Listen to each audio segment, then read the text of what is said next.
the PEZ in the movie in general, kind of like if your only experience with country music was like Billy Ray Cyrus or you know, comedy being Carrot Top, you know, you can through your own experiences and learning and your interest in the hobby, you can really branch out and get into other aspects and meet other people. And you know, with Star Wars itself, it's a ginormous business, and they have insane amount of merch. And so a lot of you might be asking, you know, the purists that don't like Fantasy PEZ, like, well, why not just collect the figurines like your Greedo that were already made out there and not have to transform them into PEZ? And the reason kind of being behind that is because I'm an artist at heart. I've been creating things since I was really little. My day job is making beer, but I went to school for, I have a Bachelor of Fine Arts in ceramics, which is another reason why I fell in love with PEZ and made it my, you know, primary hobby, is because there's a lot of time and effort and design and engineering that went into creating these things that they dispense candy in a sanitary fashion. That's what they're there for. But, you know, that design and that engineering and that attention to detail is really what, you know, an artist at their core really do. And then they went a step further and they started putting all these characters' heads on them that, you know, Santa's and Sappho and Star Wars characters or you know, Looney Tunes. And they started to tap into that nostalgia. And so that bit of art mixed with that functionality really hit me as a ceramic artist, where, you know, I make teapots or vases or bowls that, you know, can be set on a shelf and admire for their aesthetic, you know, beauty, but they also serve a purpose. There's a function behind them. And that's why I really got into PEZ collecting. And that's why as a fantasy PEZ maker, I really try to make all of my PEZ functional so that they aren't just a figurine on the shelf. And you know, nothing against Pops or the sideshow figurines, but, you know, for the most part, they just sit on the shelf and they look nice. They don't do anything other than that, and it's that dual functionality or dual purpose that really gets me into PEZ. And then, you know, like I've already kind of explained, you know, that it's just a small bit that the majority of society or civilization knows about Star Wars, unless you're a real true Star Wars fan, and you can really get into doing the different characters. And really getting into learning the ins and outs of it. But as I created more and more fantasy PEZ and I ordered more and more PEZ lots to get the one or two stormtroopers that I wanted or Ewok variations or something, I ended up with a bunch of PEZ that I don't really collect, but a lot of them were also broken.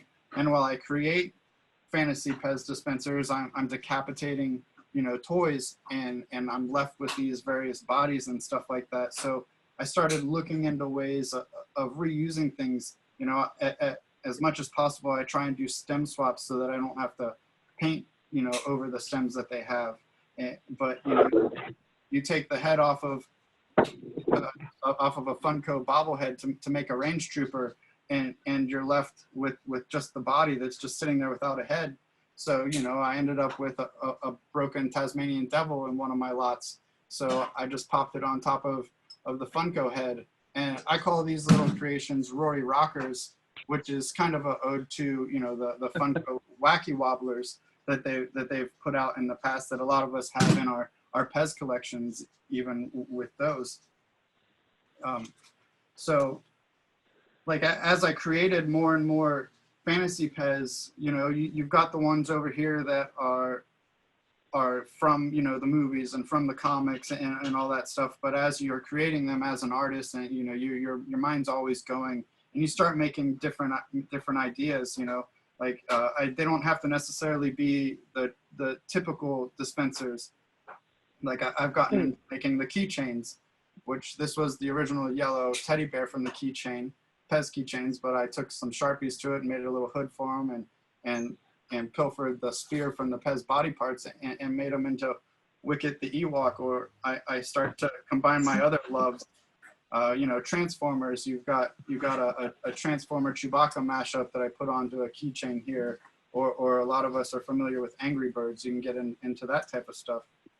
You know, they're not characters in per se that they relate to the movie, but they're still cool things, and they tie different things that I love together. You go into comic books, and you got C3PO here that I made a little bit ago, which is C3PO and Deadpool. Or, you know, being an Ohio State alumni, I saw the way that PEZ made the Ewoks, and I started painting them as various nice. And as well as, you know, the you know, it pains me to say it, but this is, you know, a Michigan Wolverine Luke Skywalker, you know, being an Ohio State guy. And so as you make these things and you post these things and you get more involved in the community, you start to meet a lot more PEZ heads and artists, and beautiful relationships come from that stuff. So, you know, like, this is another one of those that touches on the weird bootlegging parts because it's resin cast, but I reached out to the artists, and they were nice enough to send me a blank one because I respected them, and I didn't want to paint over something that they worked really hard on. So this one here is Gizmo, which I grew up watching watching the Gremlins movies. They're great movies. You know, some people even consider them Christmas movies, which is another discussion. But yeah, so I combined Wicket the Ewok with Gizmo here, and turned out to that guy. And you keep on meeting people. Like I said before, you know, there's Karen there, and Scott with his t-shirts and stuff. You know, and somebody that's got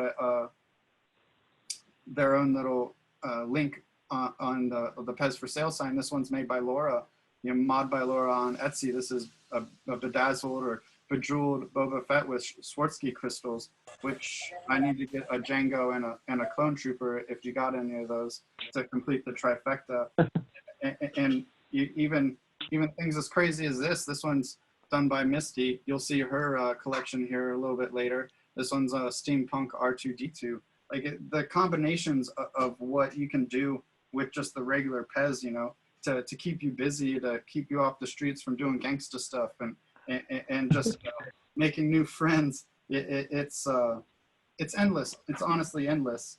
And all of these are reasons why I feel that, you know, Fantasy PEZ should be viewed more in a positive light than the negative light of muddying or causing the hobby to be a little bit more cutthroat. Rory, there's a few people that want to know if you plan on making anything from the Mandalorian, Baby Yoda, or Mando. I do have another Gizmo that I've been making into the original Yoda. That one is a project that is kind of been a bit intimidating, so I've kind of put that to the side. But I do have aspirations of making stuff for the Mandalorian. Talking with a couple of PEZ collectors and fantasy makers to kind of team up to do some of this. And I do make custom works for people, and I prefer to do trading. And some of those trades are centered around the Mandalorian. Like, you know, I made the incinerator from Mandalorian, but I do have the heavy armor Mandalorian and some of the other guys, the armorer. I have those in the works. They're just not done yet, so I don't have them out here. Yeah. But, you know. And can you talk a little bit about really briefly the technical aspects, maybe about the paint you use or how to take things apart? People were asking if there was a way that you had to dissolve the glue to get the parts apart, or how do you do that? So to get the parts apart, a real simple method, but you got to be careful. You heat up some water and you boil it, and you just slowly dip the PEZ parts in them.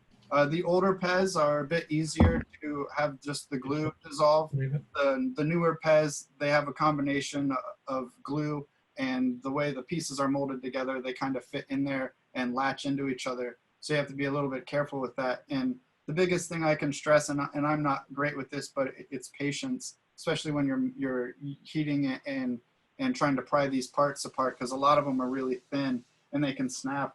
And it's kind of out of my reach at the moment because I'm actually in my study where I do a lot of my fantasy work. But if you have little tweezers, or if you have screwdrivers that you use for electrical boards or tightening the screws on your glasses, those are really great for getting into the little crevices and kind of I slowly think working the parts apart. The paint I use is a pretty expensive paint. It's made specifically for models. The reason I use that is because I've had a lot of problems with the cheaper paint, the Rust-Oleum and the Krylon and stuff. They sometimes don't always like each other. Even the colors from the same brand, they don't always like each other. But the Tamiya part, Tamiya is the brand that I use, and it's at my local hobby store.